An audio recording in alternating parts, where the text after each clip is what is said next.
Good evening and welcome to the February 24th, 2021 work session of the Penfield Town Board. I'll officially call this meeting to order, and I'll begin with our official notice. Due to COVID-19 virus and the closing of town operations consistent with the governor's executive orders, the February 24th, 2021 Town Board work session meeting will be held remotely via Zoom. This meeting will also be video recorded and broadcast live via the town's website. You can find that at penfield.org, on the town's government access cable channel 1303, and on streaming media device, Roku, Apple TV, Amazon Fire. Please search Penfield TV in your device's app store. This is a free app. The meeting will later be transcribed. Questions regarding video coverage this evening, please contact Penfield TV 340-8661.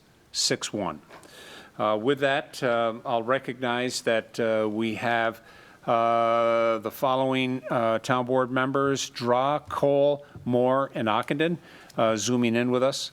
Here in the audience tonight, Development Services Director Mr. Costello, Director of Public Works Mr. Tait, our Deputy Town Clerk Sue Scheit, and myself, Town Supervisor Tony LaFountain. With that, our first order of business this evening are the minutes, and we have the minutes from the February 10th, 2021 meeting, and would entertain a motion of approval for those minutes. I'll move those, Mr. Supervisor. Okay. Second. Been moved by Town Board Member Draw, seconded by Town Board Member Ockenden. I'll ask any discussion regarding those minutes. Seeing none, I'll ask for a roll call vote of approval. Draw. Aye. Cole. Aye. LaFountain. Aye. Moore. Aye. Ockenden. Aye. 5 ayes. Great. Thank you, Sue, for getting those minutes to us from our last meeting.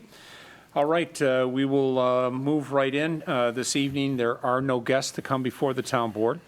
There are no public hearings before the Town Board this evening. We do have 3 action items, and the first one is Cameron Storage Shed location at 1780 Penfield Road. This matter has had at least some initial conversation with the board, and I'll ask Mr. Costello to update the board as to where we are. Thank you. On February 3rd, the board did grant a conditional use permit to allow Mr. and Mrs. Cameron to convert the single-family residence at 1780 Penfield Road to a residence as well as a business. They own a home improvement center and 900 square feet on the back portion of the property. The building is going to be devoted to office space for them and some of their employees. One of the things that occurred also was that they had asked for a shed to be installed to the rear of the property, but at the time that they had asked for that, they didn't really quite know where the shed was going to be located, and they also were looking for some opportunities to place it in such a way that they might be able to obtain a little bit more parking, as they are kind of tight on the site for parking. So last week, Mr. Cameron sent me a survey map identifying where he would like to place the shed.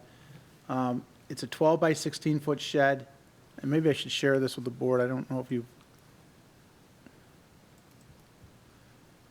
see it or not. Yep. Everybody good? We can see the map. All Yes. right. So what they'd like to do is they'd like to take this area. The area right now is green from this point back, and what they'd like to do is they'd like to extend their driveway back to the edge of where the shed is being proposed, which is about 12 or 13 feet. They then would like to stone this area for the time being, and then at some point in time pave it once the stone is compacted, possibly next year or later this year. They also propose to put in a 12 by 16 foot concrete pad behind the home, or mostly behind the home, which would allow them to have a 17-foot setback from the westerly property line, a 13-foot setback from the northerly property line, and a 27-foot setback from the easterly line. And one of the issues that they were concerned about was the loss of green space, because they're going to need relief from you for the north and the west side for the setback. They tried to minimize the amount of green space they were losing. They're currently at 39.5%. The town code requires 35% green space. When they get done doing what they're proposing to do, they'll be at 32.6% green space.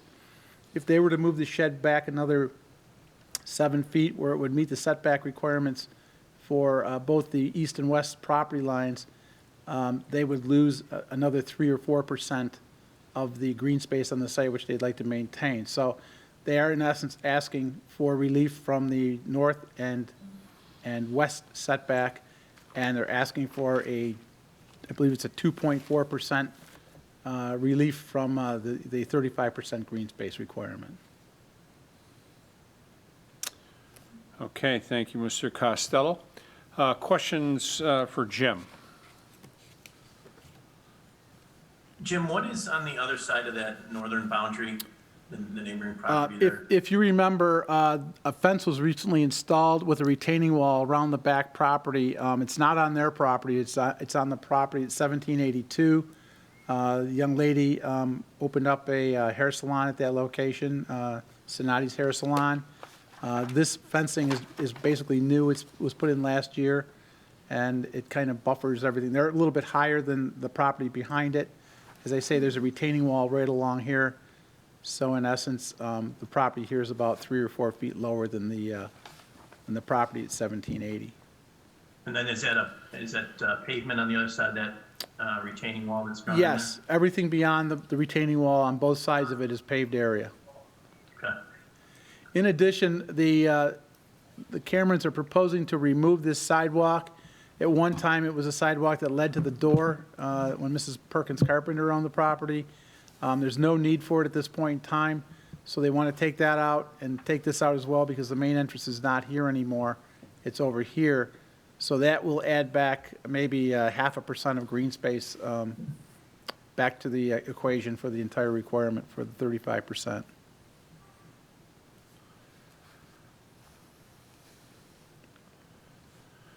So, Jim, it's safe to say if I take a look at the building that you included as part of Yes, your... and I do have that as here as well. Is it safe to say that the overhead door, the large door, will be facing west, and that they'll also have a passage door maybe on the north side? No, the passage door, you're right. The front door, the main door will be facing westerly because then they can pull up to it and then open Okay. it up. The side door will face the south or towards the house. Okay, so that they'll have that concrete walk, they'll still have enough room there that they're able for that door to be on that south side. They're actually going to remove that concrete walkway and create a new handicapped accessible walkway to the residents. Got it, okay.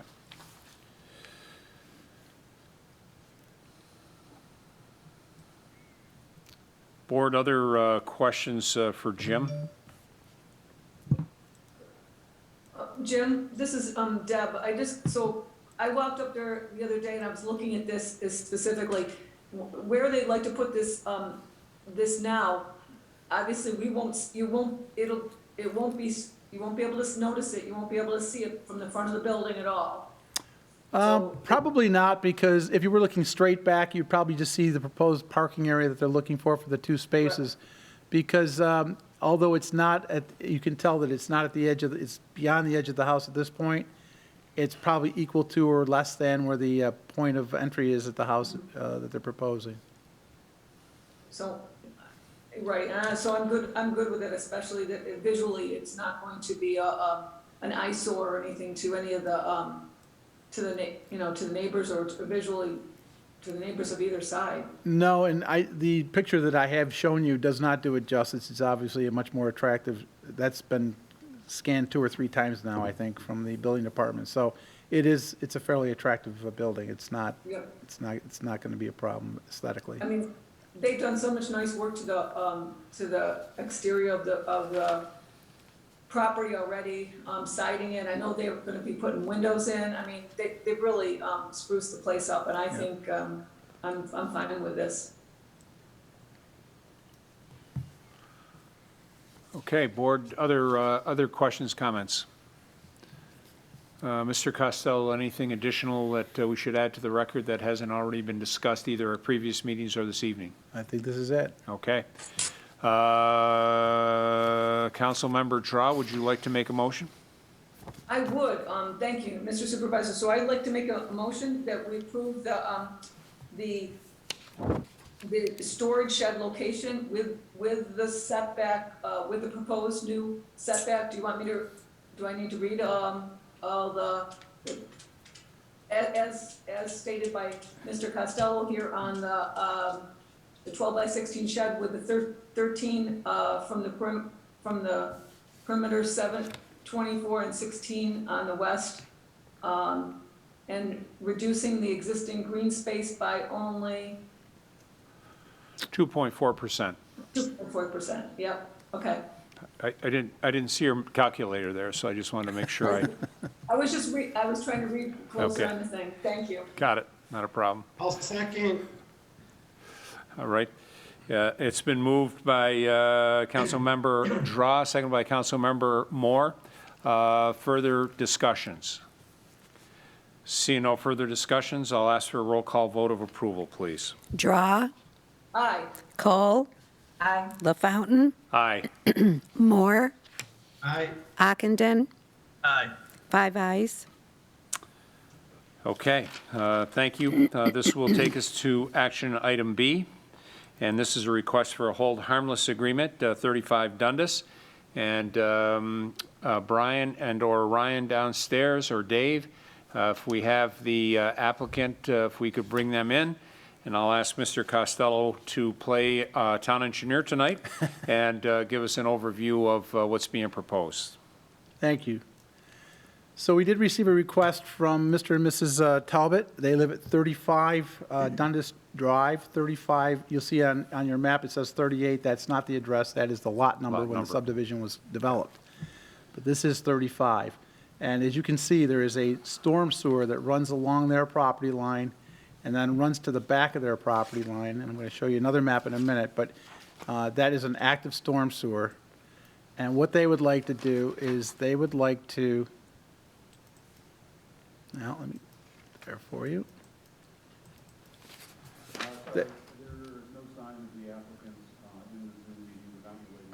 Okay, thank you, Ryan. If they happen to pop in during this conversation, please let us know.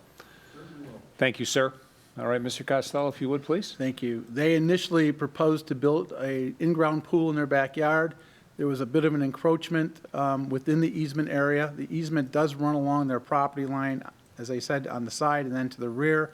The pool did not affect the property line or the easement area to the side, but did encroach a little bit. We then talked to them about reexamining that and coming back with a better idea as to what they could do to stay out of the easement area.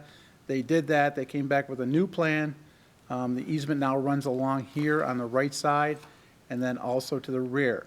So what they're asking for now is they're asking for relief in a license and hold harmless agreement to run a fence along their easement line. They're going to stay out of the easement with the fence in terms of where the storm sewer is, which is actually along the property line. But they do need relief so that they can run the fence over the easement area as it runs through the back, so they can cover the back of their property line and then bring it back down over the easement in this area here to tie it all together. While we were reviewing this, we happened to see that they identify an existing shed, which has been there for quite some time. There's a 1.2-foot encroachment of the shed area into the easement. We don't believe that the shed is creating any problem for the easement in terms of maintenance for the storm sewer to be replaced or repaired if necessary. But it is in the encroachment, so they probably did not know that when they asked for the relief. So I guess we're asking that the board consider relief for that 1.2-foot encroachment as well as a fence along the property line. Okay. I'm sorry, a fence along the easement area. line. Yeah. Trying to see what else. So There the it shed piece is cleaning up a sin of the past, if you will, so Correct. that down the road, if they were to ever sell the property, whether it be the seller or the buyer, it would save them coming back into the board for a relief on that and make a potential closing a little bit easier. Exactly. Okay. And based on staff review on that piece of it, no problems today. However, we would have the same criteria that we've had in the past with fences is that if in fact we had to get in there for any reason and something either had to be moved or what impacted in some way, that's on them, not on us. That's correct. Likelihood very low, however, that is their responsibility. Correct. And replacement at their cost as well. And they're aware of that, and they have no problem taking that as a requirement.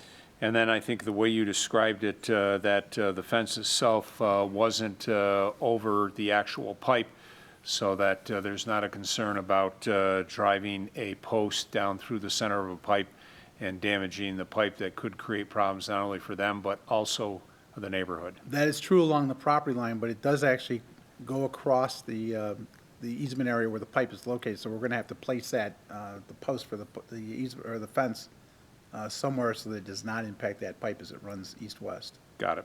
Okay. All right. Board, questions for Mr. Costello or Mr. Tait, because he's Mr. Storm Sewer. No, I think Jim, Mr. Supervisor, I think Jim covered all the elements of the concern. So I certainly support this moving forward. All right. Thank you. Other questions, comments, board? All right. Mr. Costello, Mr. Tait, anything additional you'd like to add to the record that we haven't already discussed on this matter? If you're agreeable to their request, we would prepare a resolution for you for the next meeting authorizing you to sign the license and hold harmless agreement. Okay, so we would have that for March 3rd. Right. Okay, very good. Could I recognize Mr. Moore, maybe for a motion for this particular item? Mr. Supervisor, I'll move this motion to continue forward. Thank you. I'll second. Okay, it's been moved by Councilperson Moore, seconded by Councilperson Cole. Seeing no further discussion, I'll ask for a roll call vote of approval. Draw, Aye. Cole, Aye. LaFountain, Aye. Moore, Aye. Ockenden, Aye. 5 ayes. Okay, thank you very much. We'll move on to item C, which is Community Center Roof Replacement Phase 4 bid results. And I'll recognize our Director of Public Works, Mr. Eric Tait. He finally figured out, just so you guys know, he finally figured out where the switch was to shut off the snow. So I've thanked him a couple of times for that. So with that, Mr. Tait, the floor is yours. Thank you, Mr. Supervisor. Just to bring a few of the board members up to speed, we started the community center roof replacement approximately 3 years ago. We put it, kind of split the building up as a 4-phased approach. With that said, this year was earlier in January, we prepared bid specifications, put that out for contractors to submit sealed bids to us that we opened on January 29th. This will be the last phase of that building. It's the kind of middle portion, the highest portion of the roof above the library. Upon opening the bids, we did have a number of contractors that had bid on previous phases. The low bid did come in by J&B Installations. They are the same contractor that actually did Phase 1 and Phase 3 of the roof. So the first and the most recent phase, and they're also the lowest qualified bidder for this last phase. With that said, we did put within the bid specifications as a standard roof, being a 60 mil thickness with a 20-year warranty on that, but also the ability to kind of upgrade and provide a 75 mil thickness roof with a 25-year warranty. Based on that, the cost for the kind of lower quality roof was $135,000 with an upcharge of $14,000 to go with the premium roof, it being a total charge of $149,000 if we so choose to go that direction. I can say for the Phase 1, 2, and 3, we have opted to go with the premium roofs as specified in all of those bid specifications, and that would be my recommendation to proceed forward. All right, thank you, Eric. Board, questions for Eric on the community center, this roof, past phases, things in general? Mr. Supervisor, I agree with everything Eric said. I think that we should go with the 75 millimeter, 25-year warranty to stay consistent across the board with the other phases. With the 135 and the 14,000, it still comes in less than the other three. So I concur with Eric's recommendation and propose that we move forward with this much-needed renovation to the community center. All right, thank you, Mr. Moore. Further questions or comments? Totally agree. It makes total sense. All right. Sounds great. I'd recognize anyone that would like to make a motion of approval for this, and next steps would be a resolution before the board on March 3rd. I'll move it. Okay, I'll second it. Okay, it's been moved by Councilmember Moore, seconded by Councilmember Cole, I think if I got it right. Okay, seeing no further discussion, I would ask for a roll call vote of approval for this matter. Draw. Aye. Cole. Aye. LaFountain. Aye. Moore. Aye. Ockenden. Aye. 5 ayes. Okay. This brings us to the end of our agenda. I would like to just go back to the beginning and so that I keep Sue's notes correct. From a monthly report standpoint, I kind of skimmed over that. There were no monthly reports. All the monthly reports were received by the 10th of the month. So the next group of monthly reports will be at our next work session, which will be the 10th of March. So I just wanted to make sure her minutes are complete and she doesn't think that I just messed up the agenda. Okay, seeing no further items to come before the board this evening, the work session of February 24th, 2021 will stand adjourned at 7:23. Thank you to Penfield TV for pulling all this together for us, for not only the board, but our residents to be able to view this. Thank you to the staff that was here this evening, and as always, be well and be safe. Thank you.